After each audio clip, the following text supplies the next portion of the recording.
बिस्मिल्लाहिर्रहमानिर्रहीम। अस्सलाम वालेकुम डियर स्टूडेंट्स, मैं हूं आपका बायोलॉजी इंस्ट्रक्टर उबैदुर रहमान बेग। जैसा कि आप सब जानते हैं, हमने ग्रेड 9 में चैप्टर 8 का सेकंड नॉलेज स्टार्ट किया हुआ है। आज हम इसमें last asset low mechanism of transport of water and mineral पढ़ेंगे। बेसिक स्कीम में आपको पहले समझाता हूं, फिर हम आएंगे उस थ्योरी के ऊपर जो इस मैकेनिज्म को अंडरस्टैंड करवाएगी। हमारे पास प्लांट के तीन मेजर पार्ट्स हैं, रूट, स्टेम और लीफ। अब ये देखो, आपके पास रूट है। आपने शुरू से देखना है, कल हम ये पढ़ चुके हैं कि किस तरह रूट से वाटर और मिनरल्स डिफरेंट रूट्स को फॉलो करते हुए जाइलम तक आते हैं। ठीक है, अब जब ये जाइलम में आ जाते हैं तो इन्होंने अपवर्ड फ्लो करना होता है। ये आपके पास सेल लेवल पे है कि किस तरह से एक एक सेल से डिफरेंट पाथवे के through cell, cortex, epidermis, phloem और फाइनली जाइलम पे आ रहे हैं। ओवरऑल अगर आप रूट को देखोगे तो आपको इस तरह से ये रूट नजर आ रही है। और अभी आप देखो, ये रेड नहीं, ब्लू डॉट्स, कि ब्लू डॉट्स किस तरह से एब्जॉर्ब होते हैं रूट स्ट्रक्चर से और फाइनली सेंटर में मौजूद जाइलम में आके अब ये ऊपर जाएंगे। ऊपर क्या चीज है? ऊपर आपके पास स्टेम पड़ा हुआ है। ठीक है, ये ले जी, हम आगे स्टेम पे। ये देखें, अब स्टेम जो है, अगर आप इसके सेल लेवल पे देखो तो ये देखो लास्ट वाली आपके पास जाइलम में देख रहे हो। यहां पे आपने देखना है वो नीचे से, इसको जूम करें, ये वो पानी है जो नीचे रूट से आ रहा है और ये अब स्टेम की जाइलम से होता हुआ ऊपर जा रहा है।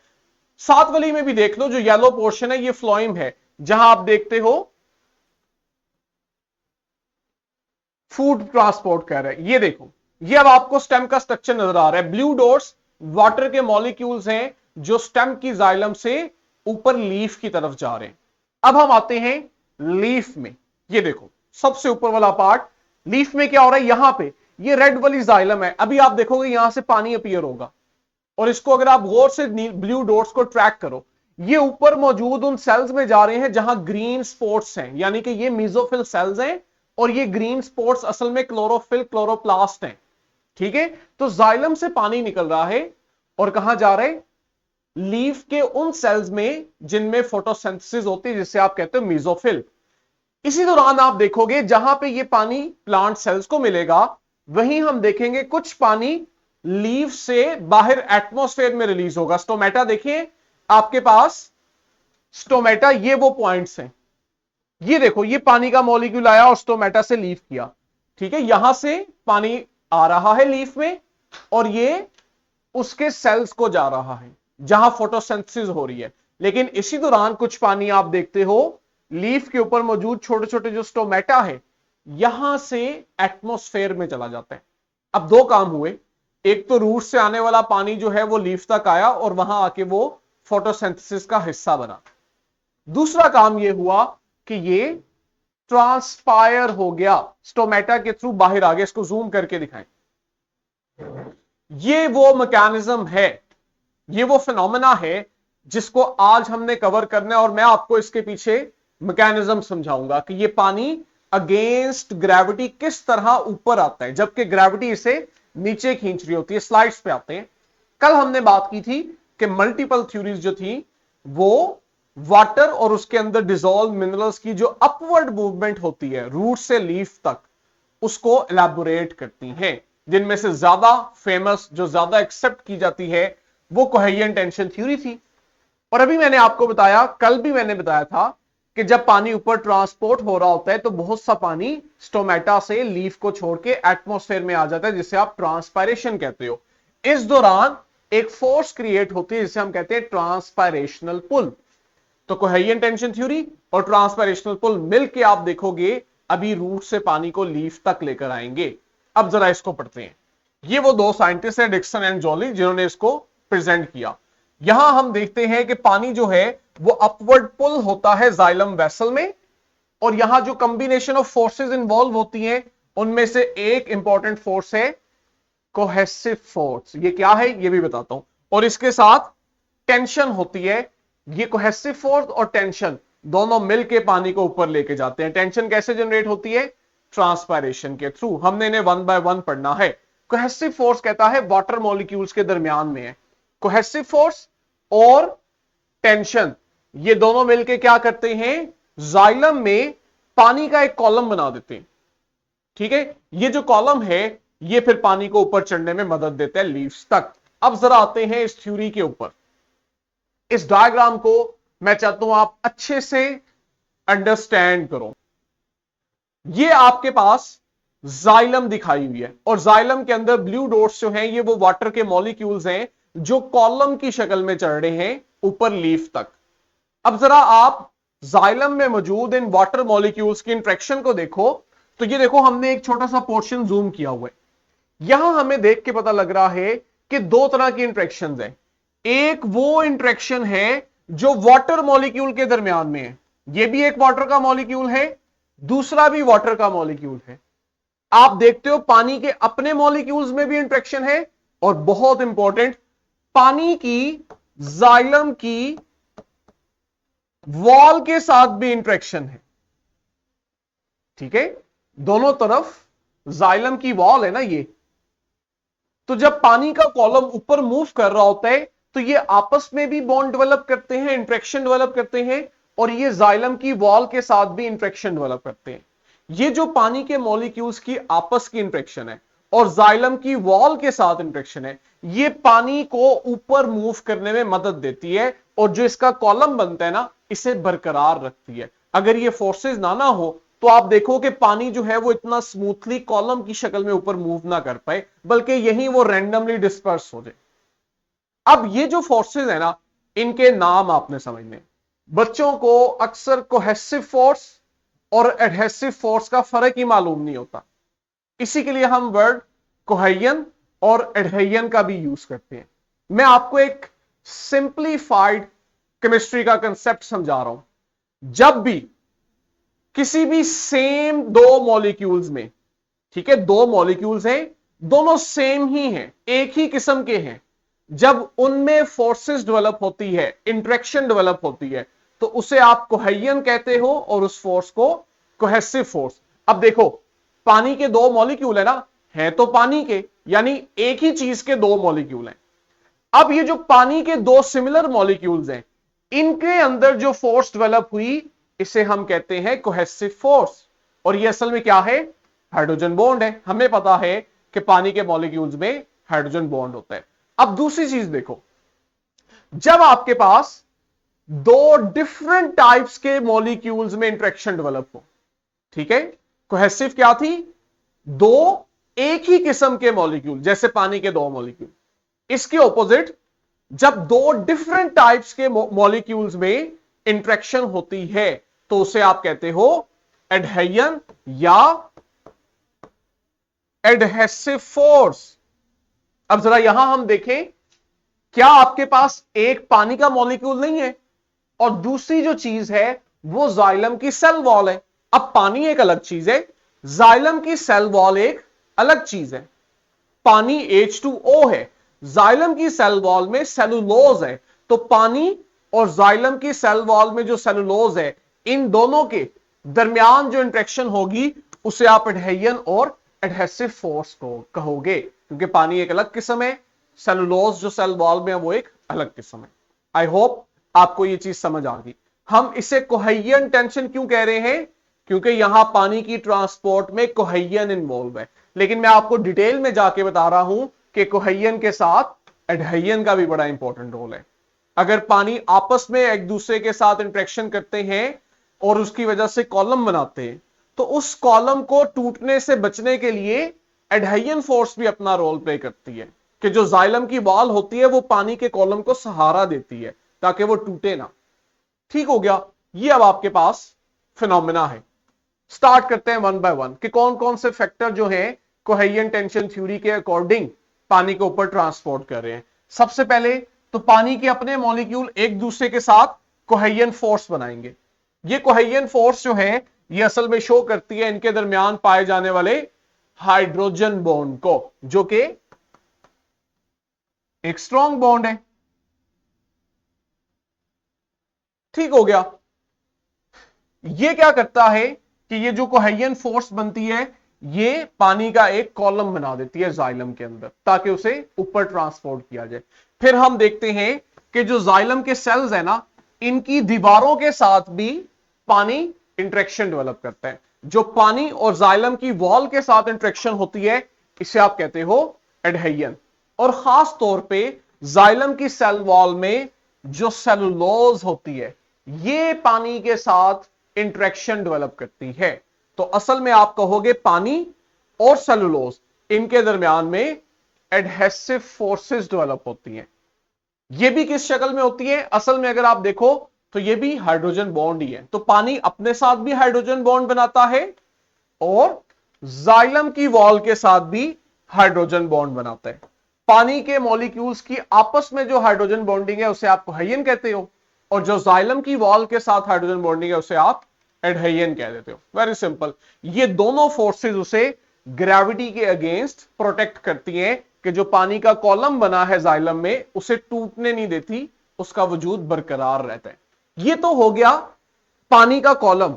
अब दूसरा इंपॉर्टेंट काम है कि ये जो कॉलम बना है इसको ऊपर कैसे खींचे। रूट के अंदर फर्ज करो पानी आया और ये कोहेसिव और एडहेसिव फोर्सेस की वजह से उसका कॉलम बन गया, लेकिन अब अगला काम यह है उसे ऊपर भी तो खींचना है। यहां पे फिर आती है टेंशन। टेंशन क्या है? लीफ जो है जो ऊपर पड़ा हुआ है इसमें ना लीव्स में पत्तों में ट्रांसपायरेशन हो रही है। ट्रांसपायरेशन क्या होती है हमने अगले स्थलों में पढ़ना भी है कि जो लीफ के अंदर स्टोमेटा है, लीफ का पानी उन स्टोमेटा से बाहर एटमॉस्फेयर में रिलीज हो जाता है, जिसकी वजह से लीफ में वाटर कम हो जाता है। अब लीफ में पानी कम है लेकिन जो नीचे रूट्स है ना उन्होंने तो अभी अभी पानी एब्जॉर्ब किया है, उनमें तो पानी ज्यादा है। अब क्या होगा, जहां पे पानी ज्यादा है रूट्स में वहां से उसने जाना है लीफ में जहां पे पानी कम है। तो ये जो पानी की कंसंट्रेशन में फर्क आता है जिस वजह से रूट का पानी ऊपर लीफ में जाता है, इसकी वजह क्या होती है? लीफ के अंदर ट्रांसपायरेशन। क्यों? ट्रांसपायरेशन के अंदर लीफ में पानी कम होने से नीचे वाले पानी के ऊपर एक अपवर्ड फोर्स लगती है जिसकी वजह से वो पानी ऊपर मूव करता है। तो ये जो आपके पास अपवर्ड फोर्स जनरेट होती है जो पानी को रूट से लीफ तक लेके आती है इसे हम कहते हैं ट्रांसपायरेशनल पुल। अब जब ट्रांसपायरेशनल पुल वाटर मॉलिक्यूल को ऊपर खींच रहा होता है, अगर मैं आपको यहां दिखाऊं, ये देखो, फर्ज करो कि ये कॉलम के अंदर मौजूद पानी के 3 मॉलिक्यूल्स हैं। अब ये वाला जो वाटर मॉलिक्यूल है ना, फॉर एग्जाम्पल ये लीफ है, ये लीफ की अपर सरफेस है। ये वाला पानी का मॉलिक्यूल स्टोमेटा से होता हुआ लीफ से बाहर चला गया, एटमॉस्फेयर में चला गया, लेकिन इस पानी के मॉलिक्यूल की ना नीचे वाले पानी के मॉलिक्यूल के साथ बॉन्डिंग हुई हुई है, और इसकी अपने से नीचे वाले मॉलिक्यूल के साथ बॉन्डिंग है और इसकी अपने से नीचे वाले मॉलिक्यूल के साथ। तो वो जो चेन के अंदर हर पानी का मॉलिक्यूल जो ऊपर है वो नीचे वाले के साथ बॉन्ड बनाता है। अब जब ये वाला पानी का मॉलिक्यूल पत्तों से बाहर एटमॉस्फेयर में जाएगा तो ये जगह खाली होगी ना, लेकिन इस वाटर मॉलिक्यूल ने नीचे वाले मॉलिक्यूल के साथ बॉन्ड बनाया हुआ है। जब ये आगे मूव करता है ना तो ये उस बॉन्ड की वजह से नीचे वाले सारे पानी को ऊपर लेकर आता है। तो ये वाला पानी का मॉलिक्यूल इसकी जगह आ जाता है, ये वाला इसकी जगह आ जाता है। ये जो पानी के मॉलिक्यूल्स के दरमियान बॉन्डिंग होती है इसी वजह से आप देखते हो कि ऊपर वाला मॉलिक्यूल नीचे वाले मॉलिक्यूल को खींचता है। इसे आप कहते हो टेंशन, कि जब पानी के मॉलिक्यूल पत्तों से बाहर जाते हैं एटमॉस्फेयर में तो वो पीछे वाले पानी को ऊपर खींच लेते हैं, जिसकी वजह से पानी के मॉलिक्यूल्स में एक टेंशन होती है जो उन्हें ऊपर खींचने में मदद देती है। ये वो टेंशन है जिसका हम जिक्र कर रहे हैं। अब जरा मैं आपको कंसेप्ट समझने में आसान है लेकिन बुक की वर्डिंग के साथ इसको रिलेट करके बताता हूं। कहते हैं जो ट्रांसपिरेशन का प्रोसेस है इसे आप वाटर इवेपोरेशन भी कहते हो, ये पत्तों से होता है। इसकी वजह से क्या होता है, एक टेंशन क्रिएट होती है। ये टेंशन क्या करती है कि जो पानी का कॉलम होता है उसे पुल करती है अपवर्ड। कैसे पुल करती है? अभी मैंने समझाया कि हमारे पास जब ये पानी का मॉलिक्यूल पत्तों से चला जाएगा तो ये पीछे वाले मॉलिक्यूल को टेंशन क्रिएट करेगा, खींचेगा ऊपर की तरफ कि तुम मेरी जगह पे आ जाओ। वो यही काम नीचे वाले के साथ करेगा, वो नीचे वाले के साथ टेंशन क्रिएट करेगा और उसे ऊपर खींचेगा कि तुम मेरी जगह पे आ जाओ। इस तरह एक एक पानी का मॉलिक्यूल अपने से नीचे वाले को ऊपर खींचता चला जाएगा और पानी रूट से लीफ में चला जाता जाएगा। ठीक है, ये कहता है जो टेंशन है ये फिर इस चीज को मुमकिन बनाती है कि पानी मुसलसल कंटिन्यूअस फ्लो करता है रूट से लीव्स की तरफ। कहते हैं ये जो टेंशन क्रिएट होती है इसकी स्ट्रेंथ इतनी मजबूत होती है कि ये पानी की अपवर्ड मूवमेंट को कई डिस्टेंस तक खींच देती है। जो बड़े प्लांट्स होते हैं वो तो कई फुट के होते हैं, तो कहते हैं ये टेंशन इतनी स्ट्रांग होती है कि ये रूट वाले पानी को कई कई फुट हाइट तक लेकर जाती है। अब ये चीज ना मैं चाहता हूं मैं आपको सिमुलेशन से समझाऊं। सिमुलेशन पे आते हैं ताकि आप लोगों को साथ साथ अंडरस्टैंड भी हो कि हम बातें क्या करें। दूसरी, इसको बंद कर दें। ये देखो, अब आपने समझना है इस फिनोमेना को। ये एक बहुत बड़ा दरख्त है, ठीक है। हम अब देखते हैं कि इतने बड़े दरख्त में कैसे मुमकिन होता है कि रूट से पानी लीफ तक जाएगा। लेकिन इंटरेस्टिंग बात यह है कि लीफ जो है यहां ट्रांसपायरेशन हो रही है, पत्तों से पानी हवा में जा रहा है। कैसे जा रहे हैं ये देख लो। पत्तों के पास है, इसको जूम करें, स्टोमेटा देख रहे हो। स्टोमेटा क्या होते हैं? लीव्स के अंदर छोटी छोटी ओपनिंग्स होती हैं, ये ओपन भी होते हैं क्लोज भी होते हैं। अब वो जो ओपन वाले हैं ना, यहां से क्या होता है, एक तो गैसेस एक्सचेंज होता है कि प्लांट्स में फोटोसिंथेसिस के दौरान जो ऑक्सीजन बनती है वो स्टोमेटा से एटमॉस्फेयर में चली जाती है और एटमॉस्फेयर से कार्बन डाइऑक्साइड लीफ में आती है स्टोमेटा की मदद से। इस कार्बन डाइऑक्साइड को फोटोसिंथेसिस में यूज किया जाता है। लेकिन एक और काम होता है, लीफ में जो पानी होता है वो भी इन स्टोमेटा से मफरूर हो जाता है, फरार हो जाता है। वो देखता है उसको एक खाली जगह मिली और वो फौरन से वहां से पत्तों को छोड़ के एटमॉस्फेयर में चला जाता है। अब इसे आप कहते हो ट्रांसपायरेशन। अब यहां देखो हो क्या रहा है लीफ के अंदर, ये है जाइलम, देखा आपने, इसको जूम करें। जाइलम जो है अब ये पानी लेकर आ रही है लीफ में।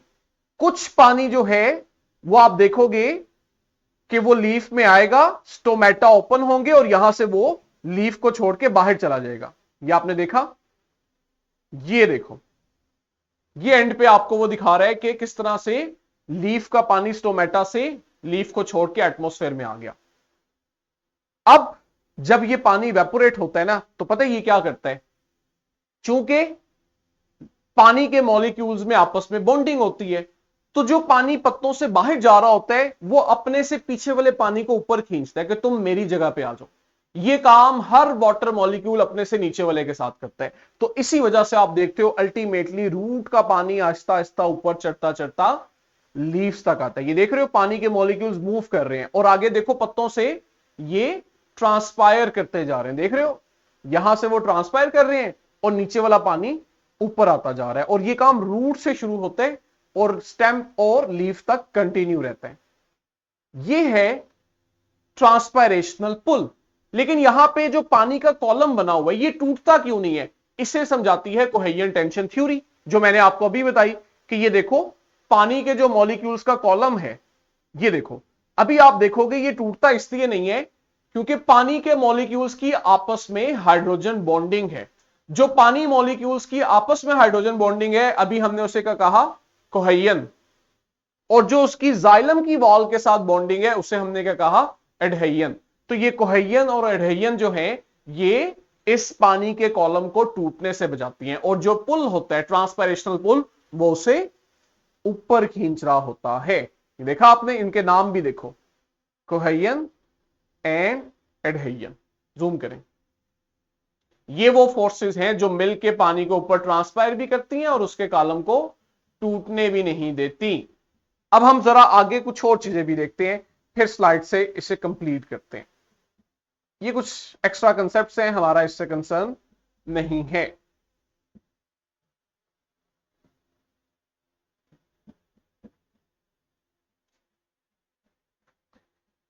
लास्ट पे आते हैं, ये देखो,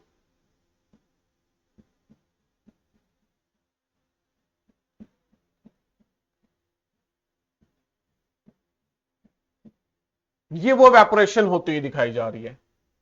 अब दोबारा उसी कंसेप्ट को दिखाया जा रहा है, कैसे सॉइल से पानी ने आना है रूट में और रूट से कोहेरियन एडहेरियन ने इसका कॉलम बनाना है और ट्रांसपायरेशनल पुल ने इसको आहिस्ता आहिस्ता ऊपर खींचते रहना है। रूट में कैसे एब्जॉर्ब हो रहे हैं ये देख लो, कि रूट में पानी कम है, सॉइल में पानी ज्यादा है, तो सिंपल क्या होगा, सॉइल से पानी रूट में जाएगा।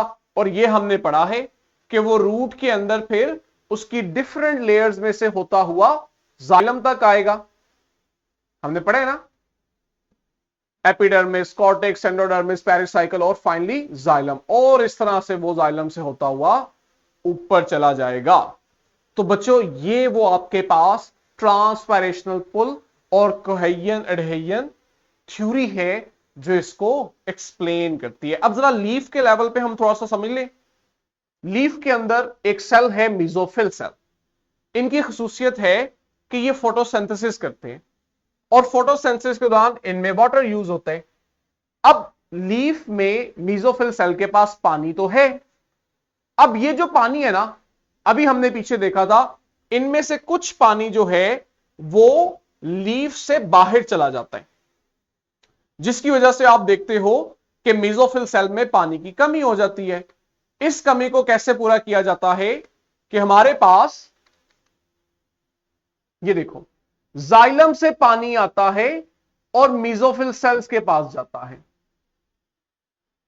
ताकि मेसोफिल सेल का पानी जो अभी छोड़ के गया और मेसोफिल सेल में पानी की कमी हुई है, इसको पूरा किया जाए। कैसे कि जाइलम से पानी मेसोफिल को दिया जाए। और जब आपके पास जाइलम का पानी मेसोफिल के पास जाता है तो जाइलम के अंदर जो पानी होता है वो नीचे वाले पानी को ऊपर खींचता है, और इस तरह से रूट से होता हुआ ये पानी ऊपर आता है। ये सारी चीजें इस डायग्राम में एक दफा दोबारा एक्सप्लेन किए, लेकिन हमने इनको बकायदा इंटरेक्टिव स्लाइड से पढ़ा है। ठीक है, तो ये वो आपके मल्टीपल एसएलओज हैं और बहुत इंपॉर्टेंट एसएलओज हैं। आपने देखा कि इसमें से कंसेप्ट्स इतने लेंथी हैं कि लॉन्ग क्वेश्चन तक बनते हैं। हमने इस नॉलेज में रूट और रूट हेयर का इंटरनल स्ट्रक्चर पढ़ा, फिर हमने देखा कि रूट एक्टिव और पैसिव एब्जॉर्प्शन के थ्रू किस तरह पानी को एब्जॉर्ब करती है, और लास्ट में हमने देखा कि इसे किस तरह से अपवर्ड लीफ में ट्रांसपायर किया जाता है। आई होप आपके लिए लेक्चर मुफीद रहा होगा। नए मेथड में आपको ये टॉपिक समझने में भी आसानी होगी। आपके पास डिस्क्रिप्शन के अंदर इसकी पीपीटी है, इसकी वर्कशीट है और क्वेश्चन बैंक है, जिससे आपने अटेम्प्ट करना है ताकि आप एसएलओ एग्जाम के लिए प्रिपेयर हो सको। नेक्स्ट वीडियो में इंशाल्लाह हम नेक्स्ट नॉलेज कंटिन्यू करेंगे, स्टार्ट करेंगे। तब तक के लिए बच्चों अल्लाह हाफिज।